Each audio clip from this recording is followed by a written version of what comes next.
My name is Ingrid Newell. I'm 34 years old, and my family introduces me as still figuring things out. Tonight, at the dinner where my sister presented her new boyfriend like a closing gift, my mom would cut me off before I could say what I do for a living, and the whole table would laugh on cue. What my mother didn't know was that the polite stranger passing her the green beans had spent 14 months looking for me. Not for my sister. For me. And what happened 11 months later at my sister's wedding, under a ceiling I knew better than anyone alive, in front of a national television crew. My family still can't talk about it. I can. I've had practice being the only one at the table telling the truth. Welcome back to Calm Drama Stories, where family secrets come to light and quiet women find their voice. If you've ever been the one your family underestimated, the one they talked over, the one they explained away, this story is for you. Drop a comment below and be sure to subscribe. The dinner was at my parents' house in Harrows Bend, Ohio, and I knew it was a performance before I got my coat off. The good tablecloth was out. My sister Brooke had made the roast chicken she'd perfected for the county fair pageant in 2013, back when she was Miss Congeniality and I was the sister they left out of the group photo caption. I came straight from my workshop, 15 minutes across town, and I'd scrub my hands twice, but linseed oil lives in your knuckles like a confession. My mom seated me at the end by the china cabinet, outside what she calls the conversation zone, and that was normal. What wasn't normal was the staring. All through the salad, my family kept glancing at me the way you glance at a vase on the edge of a shelf, not with interest, with dread. My mom, Brooke. Even my dad, Tom, peering over his glasses and then away. I checked my blouse for stains. Nothing. The boyfriend was the only one who looked at me like a person. Grant. Tall, careful manners, the kind of listener who turns his whole chair toward you. He asked my dad about his tomatoes and actually followed up. Brooke watched him the way you watch a lottery ticket. My mother watched him the way you watch an auditor. And in the gaps, everyone watched me. Warning looks, passed around the table like a dish nobody wanted to hold. I'd been in this family 34 years and I still couldn't read the whole code, but I knew the channel it came in on. Something about tonight was fragile, and they'd all agreed in advance the breakable thing was me. Then Grant turned, gave me his whole chair, and asked the politest question in the world. "And what do you do, Ingrid?" My mother set down her fork with the sound of a gavel. "Don't embarrass us." She said it lightly, brightly, the way you'd say more wine, and that is exactly what made it land like a slap. This wasn't anger, it was procedure. The table laughed. Not cruel laughter, which somehow would have been kinder. Rehearsed laughter. The laughter of people who had heard this bit before and knew their part. My aunt tittered into her napkin. My dad studied his chicken like it contained a message. And my sister, glowing, radiant, 12 hours away from perfect, leaned toward me with the smile she saves for cameras and said, "Maybe lie this time so you don't sound so pathetic." More laughter, warmer now, relieved. The vase had been moved safely back from the edge of the shelf. Grant didn't laugh. I noticed that even then. He looked from my sister to my mother to me, the way a man checks a room's exits. I sat there with my hands in my lap, and I did the thing I have done at that table since I was 22. I smiled. I counted to 10 the way I count strokes when I'm planing a drawer face, even pressure, no gouges. Any other year that would have been the whole story. Smile, pass the beans, drive back to the workshop, talk to the furniture. The furniture is more polite. But that afternoon, I had come off a scaffold under a church ceiling in Toledo, and my hands still smelled like 140 years of other people's patience, and something in me was tired in a brand new place. So I didn't just smile this time. I opened my mouth.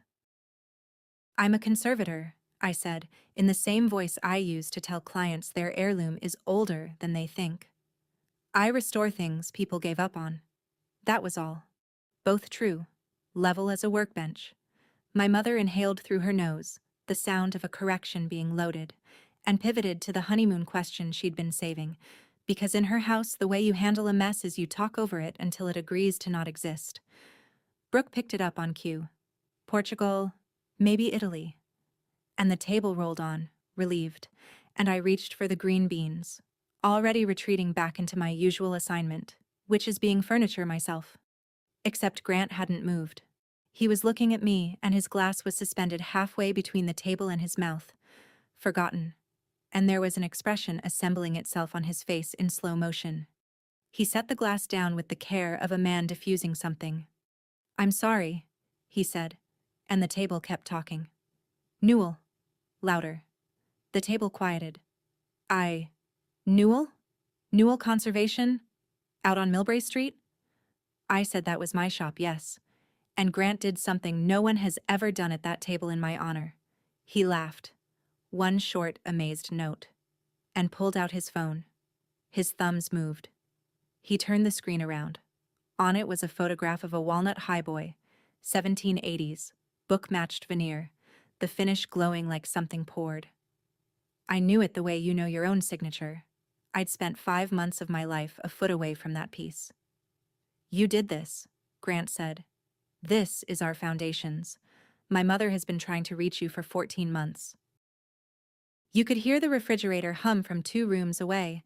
My mother's face did something I'd never seen it do. It went looking for a script and came back empty. Brooke's fork stopped in the air with a piece of her pageant chicken still on it. Grant kept going, because he had no idea he was rearranging a house as he spoke. His family ran the Whitfield Foundation. Arts, preservation, a name even my mother knew from the society page she pretends not to read. They had underwritten the restoration of Fairmont Hall, the big limestone estate out on County Road 9, and the selection committee had ranked one conservator first for the ballroom ceiling. Newell. The only documented apprentice of Abe Fletcher, who'd restored Fairmont the last time, back in 1987. "We wrote to your shop twice," Grant said, bewildered, almost laughing again. "You're a hard woman to reach." I said I was behind on my mail, which was true, and did not say that I assumed anything embossed was junk, which was also true. My mother rebooted mid-scene. I'll give her that. "Well," she said, patting the table like it was a nervous horse, "Ingrid dabbles. She's always been artistic." And Grant, polite, unbudging, terribly sincere, said, "Mrs. Newell, the committee doesn't rank dabblers." Nobody laughed at that. My sister was looking at me with an expression I genuinely could not name because I had never seen it aimed at me before: recalculation. The boyfriend they'd staged this whole dinner to impress had spent the evening trying not to stare at the family embarrassment, because where he came from, the embarrassment was the celebrity. My mother reached for the wine and refilled glasses that were already full. Pale, all of them. Just like I promised you. She got me alone in the kitchen while the others had coffee, under the pretense of the dessert plates.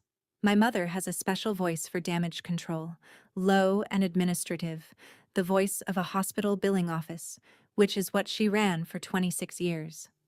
"You will not take that job," she said, scraping frosting off a plate with surgical strokes. I asked why not. "Because that hall is where your sister is getting married, if this goes where it's going. You'd be underfoot at Brooke's venue for months.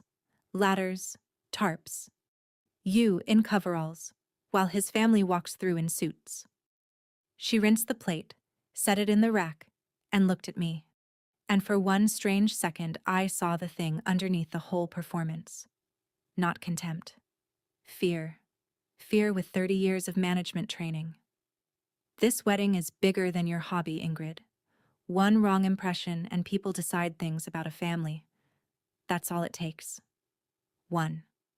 And there it was, the operating system laid bare on the kitchen counter. She had never once asked if I was good, because good wasn't the metric. Explainable was the metric. A daughter in coveralls was a liability no matter what her hands could raise from the dead.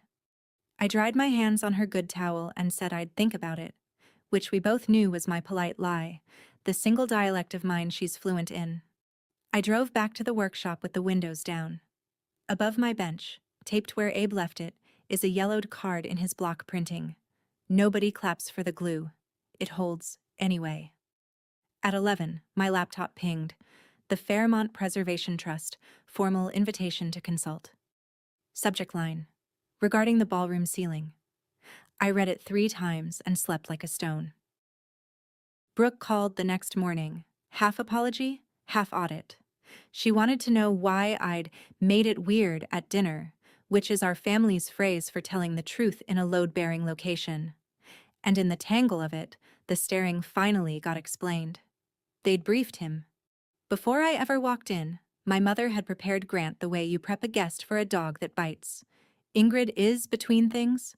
Ingrid is a bit lost. Don't ask her too much. It's a sore subject. That's why the whole table had spent the salad course watching me like weather. They were waiting to see if the story would hold. I was a managed risk at my own family's table. It wasn't mean, Brooke insisted. Mom just wanted the night to go well. Grant's family is... You don't understand what they're like. Everything matters with these people. I said it sounded exhausting. Everything mattering. And she laughed before she remembered we weren't like that with each other. Then she went quiet. And in the quiet, she said the truest thing anyone in my family has ever said to me. You weren't supposed to matter tonight. I heard her hear it. The little intake of breath. I didn't mean it like that, Ing. I looked across the workshop at Abe's card above the bench, the glue that holds anyway, and I felt the sentence settle into place like a dovetail. Snug, permanent, load-bearing. It explained 34 years in a handful of words. Nobody ever means it, I said. That's the whole problem. I told her congratulations again and meant it, and hung up. And then I opened the trust's email and typed 4 words I'd been circling all night. I'd be honored. When can we start? You should know how I got here, because my mother's version has me wandering off a sensible path into the woods. Here's mine. At 18, I did 1 semester of accounting at the community college, picked because my mother had a speech about health insurance and a framed idea of a daughter behind a desk. That October, our church hired an old man to fix the water-damaged altar rail at St. Anne's, and I stayed after choir to watch him work. His name was Abe Fletcher. He was 71 then, hands like tree roots, and he touched that ruined walnut the way paramedics touch people. I asked if it was hopeless. He said, "Nothing's hopeless. Some things are just waiting for somebody patient."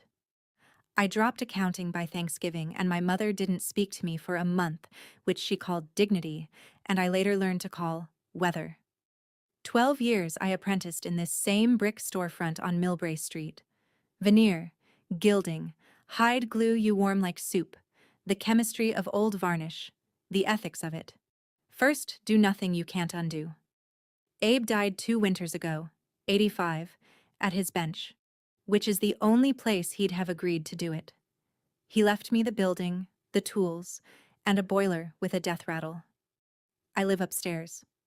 I talk to Chippendale chairs more than I talk to my mother. The chairs are more polite. Here's the detail that matters, though. The one I didn't see myself for years. The sign out front says, Newell Conservation. No first name. No photograph in the local paper, ever. I've declined 3 times. 12 years of work, and I had never once signed a piece. Never hung my name where a person could point at it. I told myself that was humility. Keep that in your pocket. We'll need it later. The Fairmont Preservation Trust met me in the ballroom itself, which was theater, and it worked. Sheets on the chandeliers, light through arched windows, and above it all the ceiling. An 1897 mural, the 4 seasons wheeling around a painted sky, gray with a century of lamp smoke, water stained down the east corner like an old grief. My neck ached in the first minute, and I didn't care. The offer, ceiling and grand staircase, 9 months, $48,000 including materials. Fair money, honest scope, the job of my life. Then the trust director slid over the media addendum, a television series called Made to Last, national, the good kind, craftsmen and lighthouses and dying trades, had partnered with the restoration's funders. They'd film the progress and the finished hall, in use. Cameras, interviews. My mouth went dry in a way $48,000 couldn't fix. I asked for a personal carve-out. No on-camera interviews, Credit in text only. The director raised an eyebrow. Most contractors ask for more camera, not less. But she allowed it. And I signed with the fountain pen Abe left me, and if my hand shook, nobody said so. On the way out, a woman flagged me down in the parking lot. Mrs. Aldous, the retired librarian, gardening gloves, and no preamble. Ingrid Newell, I'm still cross with you, you know. I asked what I'd done. Last spring, we invited you to exhibit at the library, the history of local craft. We wanted your altar-rail photographs, and you turned us down flat. Didn't even write back yourself. I stood there in the gravel with my contract under my arm. I had never received any invitation.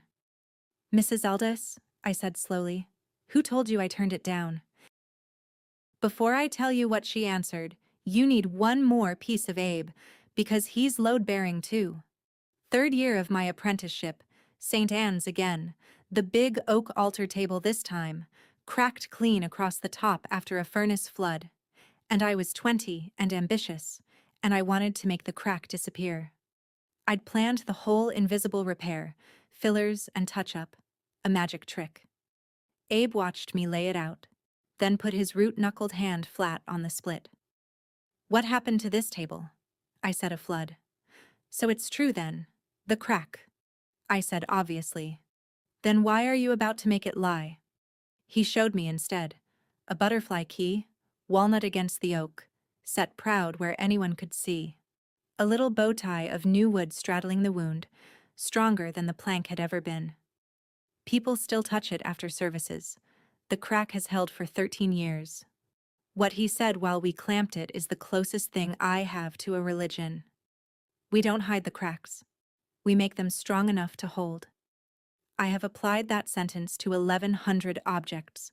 Chairs, cradles, a carousel horse, one entire church ceiling. Here is what I had never once applied it to, and I can see it now from this distance. Myself. My whole life in that family was an invisible repair. Sand yourself smooth, match the finish, vanish into the set. Don't be the crack in mother's tabletop. 12 years I gave other people's broken things their dignity back, and the whole time my own name was a split I kept puttying over. Mrs. Aldous was about to hand me the chisel that opened it. She looked at me funny in that parking lot and said, "Why, your mother, dear, she answers for you." I'll come back to Mrs. Aldous because I made myself verify before I let it become true. First, Sunday dinner, where my mother ran her counterattack like a quarterly review. She waited for the pot roast to land and then announced, to the table, not to me. That's the technique. That the $20,000 Grandma and Grandpa had set aside years ago for Ingrid's building would be held for wedding costs instead. Weddings come first. The boiler will keep. The boiler, for the record, was 14 years past its service life and sounded like a man clearing his throat before bad news. Hide glue needs a warm shop.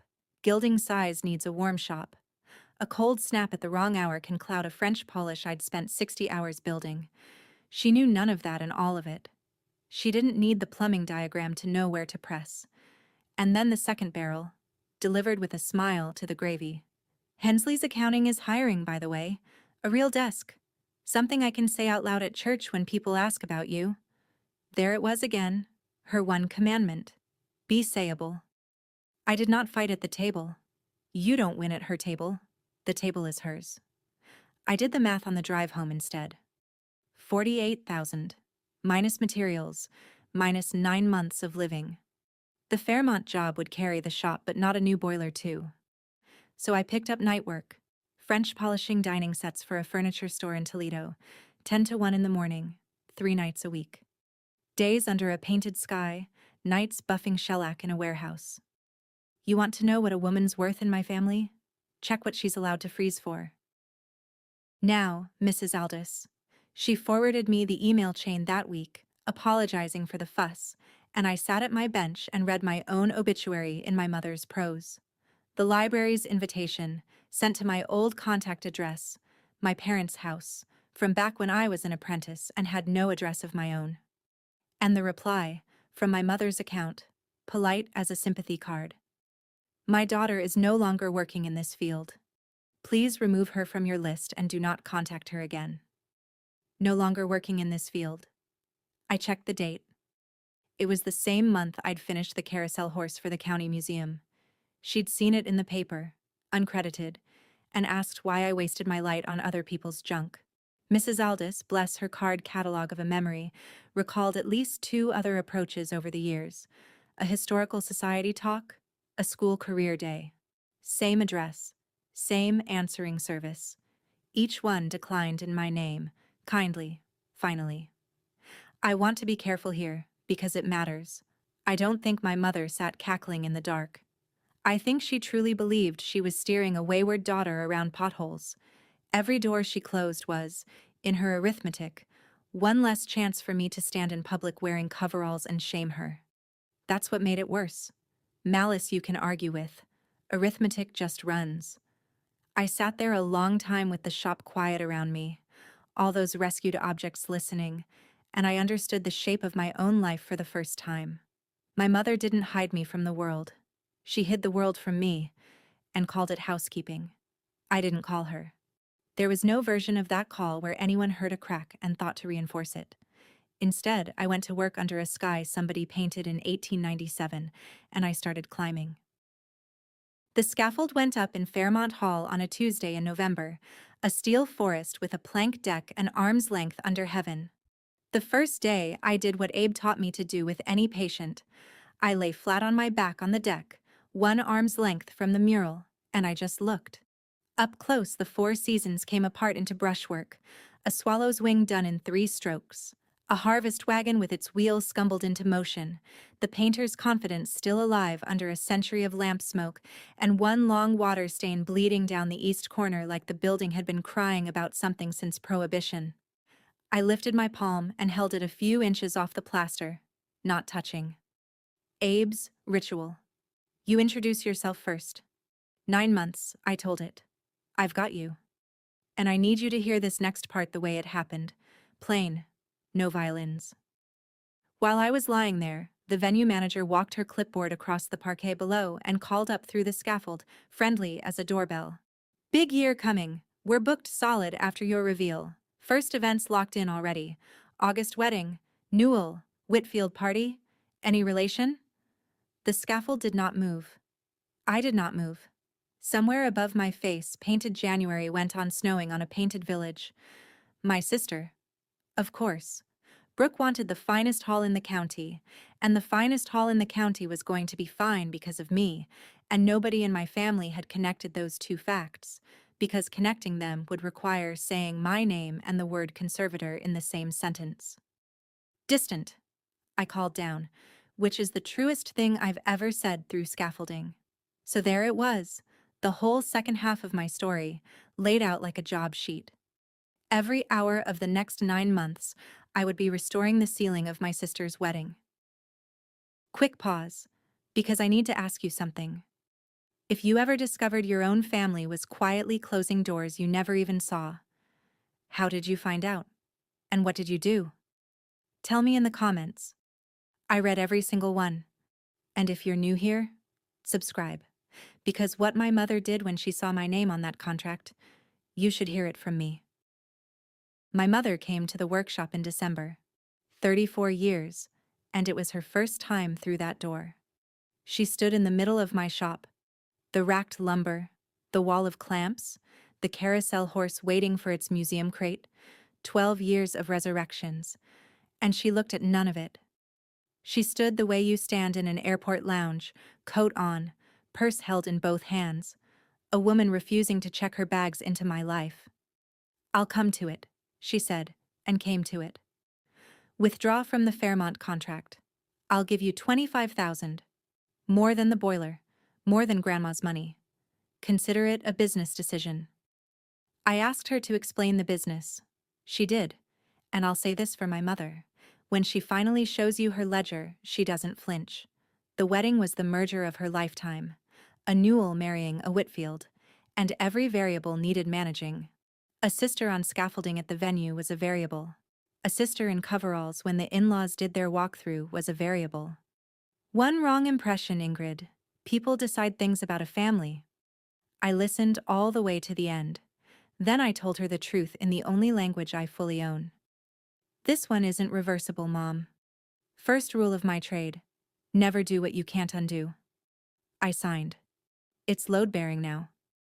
She looked at me for a long moment, and something moved behind her face that wasn't anger.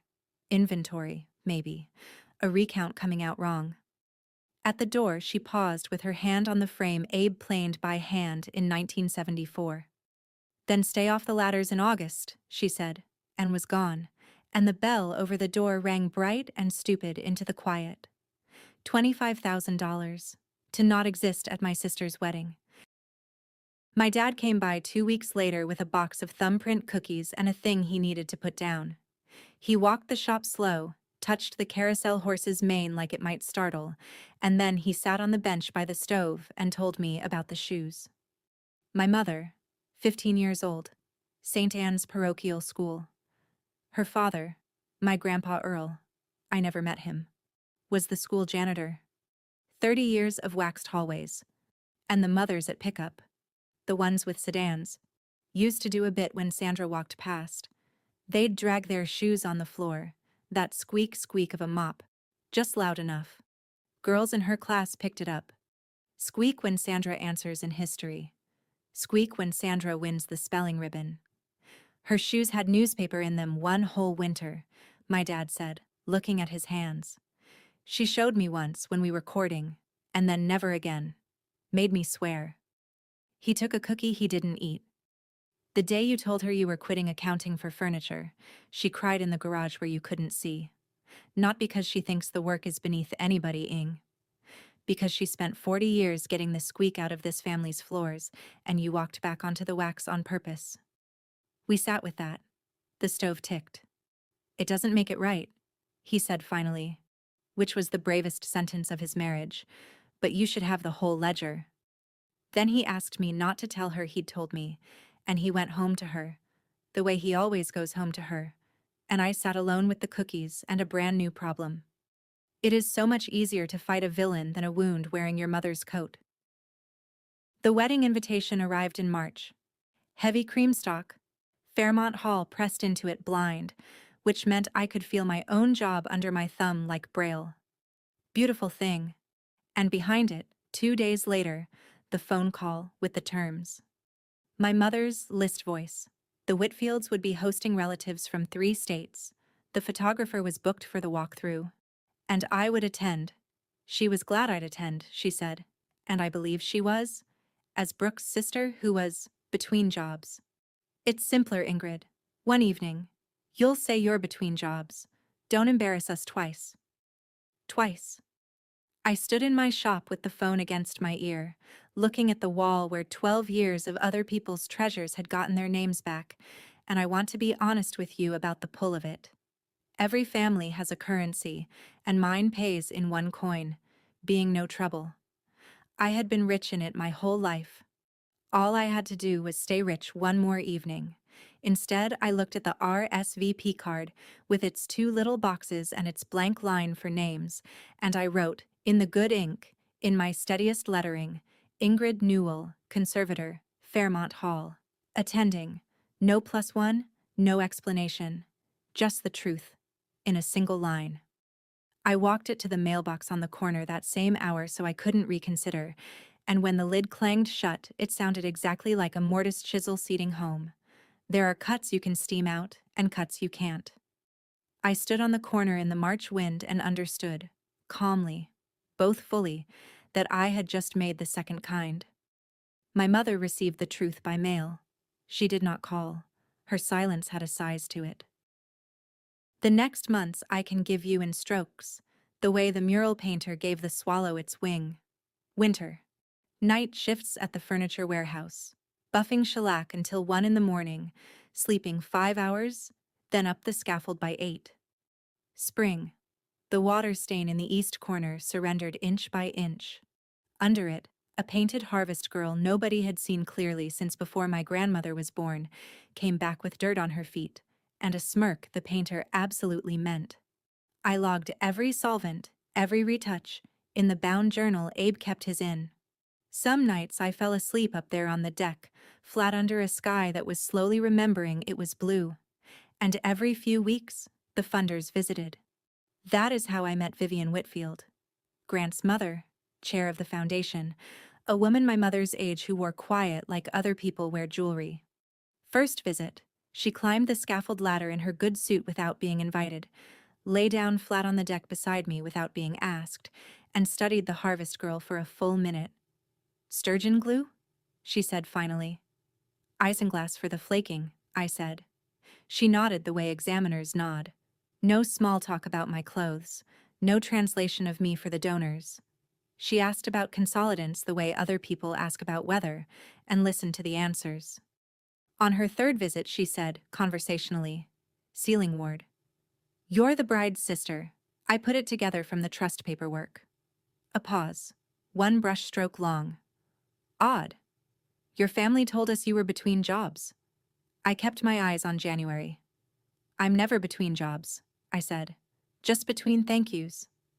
Vivian Whitfield laughed exactly once, like a door unsticking, and from that day forward there were 2 women in the county who knew precisely what I was worth.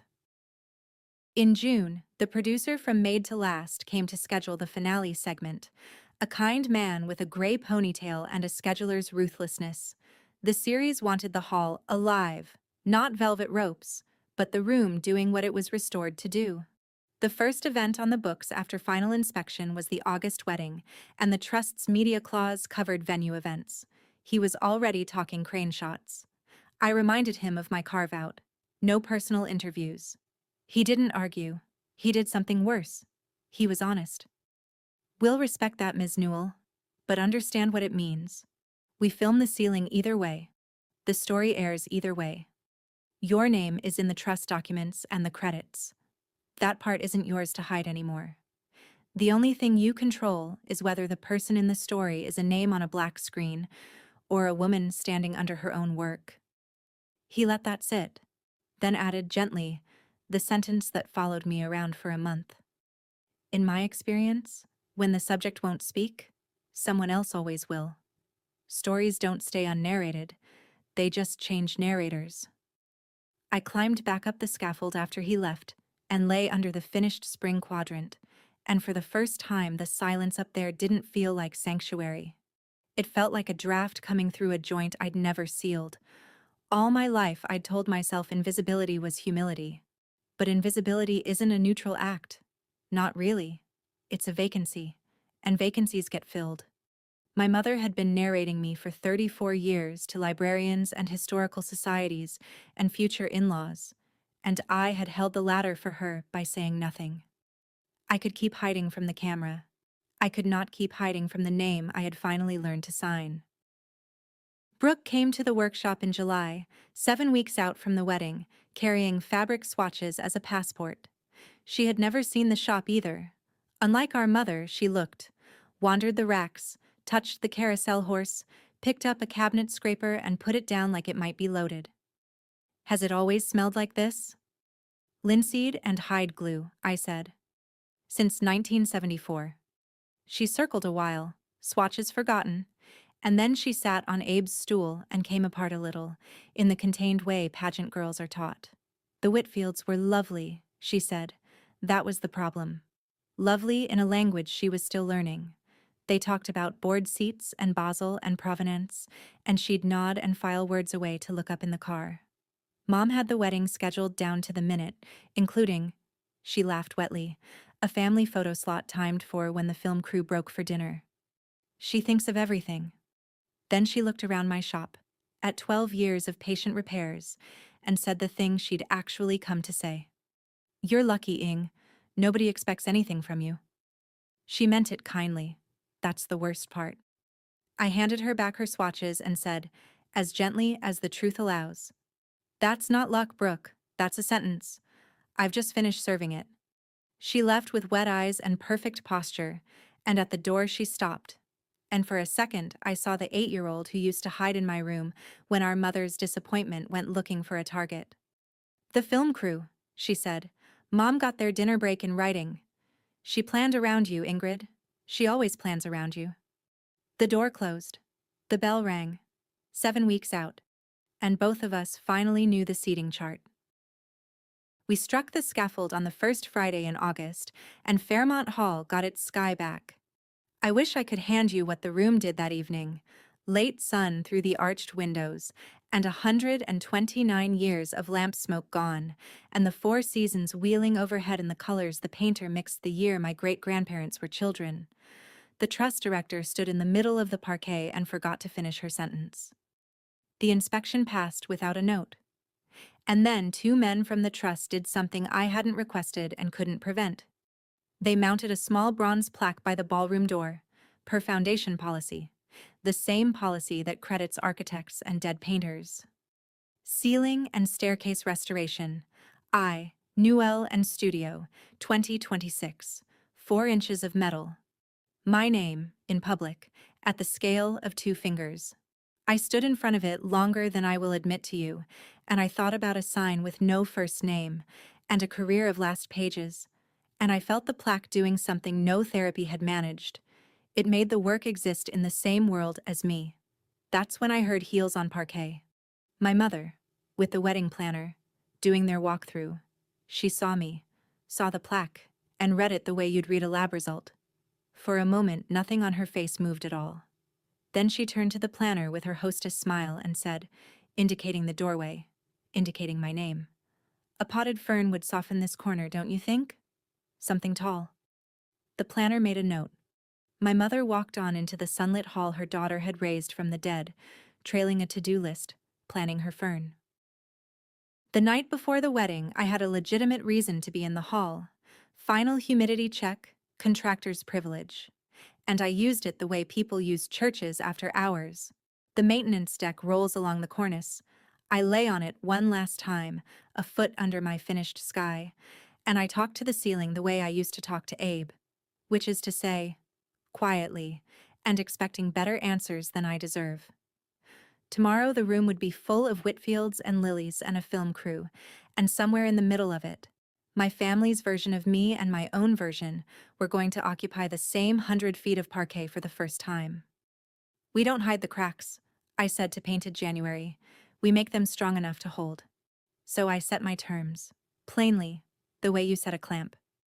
I would go as a guest and a sister, and I would be glad, genuinely, because Grant is a good man, and Brooke under all the pageant lacquer is my sister. I would not perform, I would not campaign, I would not stand in front of any camera on purpose. But if the truth walked up and asked me a direct question, I was done lying to its face. That was the whole boundary. It fit on an index card. It had taken me 34 years to draft. I climbed down, locked up my kit, and my phone buzzed in the dark hall. The producer. "Looking forward to tomorrow. Heads up. Someone from your family called the network this afternoon. Introduced herself as the family spokesperson. Wanted to preview our questions." I stood under the ceiling with the phone glowing in my hand. Of course she had. Narrators don't retire. They have to be replaced. The producer had declined her, politely and completely. Network policy, no third-party approvals, and per the transparency clause he was obligated to tell the trust's contractor about the contact. Meaning me. My mother had called a national television network to manage my footage, and the only thing she'd accomplished was making sure I heard about it with time to think. There's a lesson in there about control, but she wasn't taking my calls to hear it. Wedding morning was blue and merciless, the kind of August day photographers pray to. My phone lit up at 9. "Brooke. Just keep it vague tonight, Ing. Please. Just tonight." Vague. The family's word for me, in the end. Not a lie, exactly. A soft focus, a fern in front of a plaque. I typed and deleted an answer 4 times, then sent the only thing that was true and kind at the same time. "I'll be exactly your sister. Promise." I put on the sea glass green dress, the only thing I own that has never been within 10 feet of a shellac pot, and I looked in the mirror over Abe's wash basin. Not between jobs. Not a bit lost. A woman with 9 months of a ceiling in her shoulders, and her own name freshly cut into bronze, going to a wedding where the script called for her to be scenery. My mother had a plan with a fern in it, and a photo slot timed to the crew's dinner break. The network had a plan with a crane shot in it, and I had an index card. In my trade, when two forces pull a joint in opposite directions, the joint doesn't get to stay neutral. It holds, or it opens along the oldest crack.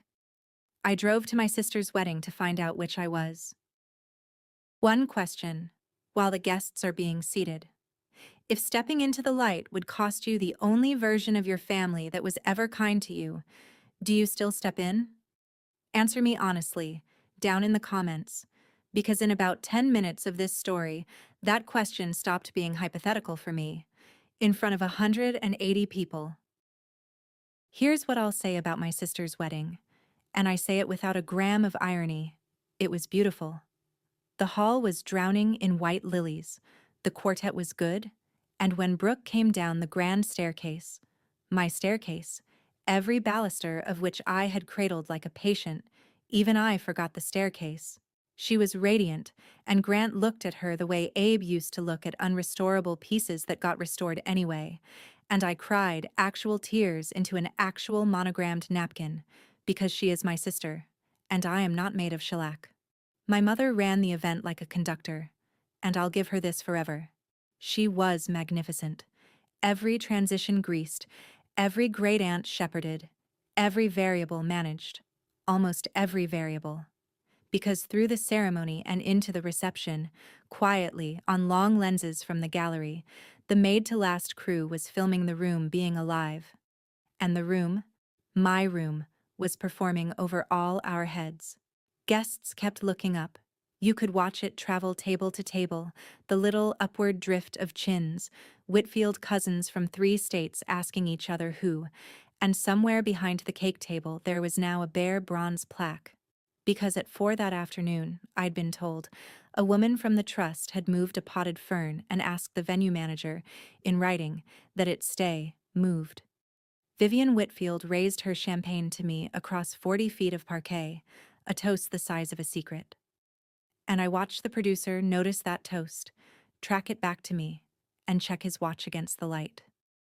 The dinner break my mother had negotiated was in 20 minutes. The segment, I understood with total clarity, was not.